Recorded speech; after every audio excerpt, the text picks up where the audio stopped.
आपण नेहमी ऐकतो जगातल्या काही निवडक आणि प्रतिष्ठित शैक्षणिक संस्था जसं की हार्वर्ड युनिव्हर्सिटी. जगभरातील अनेक दिग्गजांनी इथून शिक्षण घेतलं आहे. Barack Obama, Bill Gates, Natalie Portman, Ratan Tata आणि आता या यादीत अजून एक खास नाव जोडलं गेलं आहे. बेल्जियमची राजकुमारी एलिझाबेथ हिचं.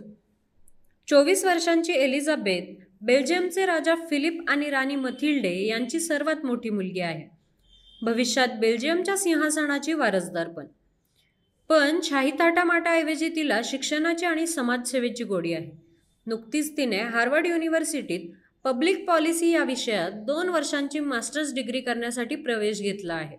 एलिझाबेथ हार्वर्डमध्ये दाखल झाल्यानंतर विद्यापीठात एक वेगळीच उत्सुकता आणि चैतन्य पसरलं आहे.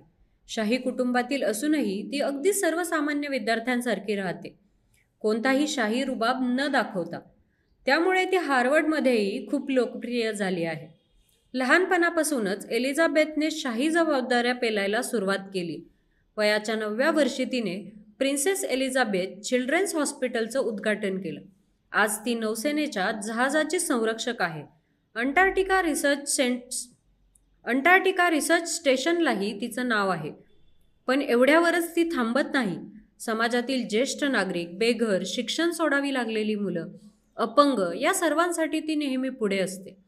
कोरोना काळातही तिने एकांतवासात असलेल्या ज्येष्ठ नागरिकांना फोन करून त्यांना प्रोत्साहित केलं होतं. एलिझाबेथ डच, फ्रेंच, जर्मन आणि इंग्रजी या 4 भाषांमध्ये पारंगत आहे. स्कीइंग, रोईंग, नौकानयन, पियानो वाजवणं आणि वाचन या सगळ्या गोष्टींमध्ये तिची आवड आहे. आज एलिझाबेथ हार्वर्डमध्ये आहे, पण तिच्या साधेपणामुळे, समाजसेवेच्या वृत्तीमुळे आणि शिक्षणाच्या ध्यासामुळे ती सर्वत्र कौतुकाचा विषय ठरली आहे. हार्वर्डच्या रंगीबेरंगी दुनियेत बेल्जियमच्या भविष्यातील राणीने एक वेगळाच प्रकाश पाडला आहे.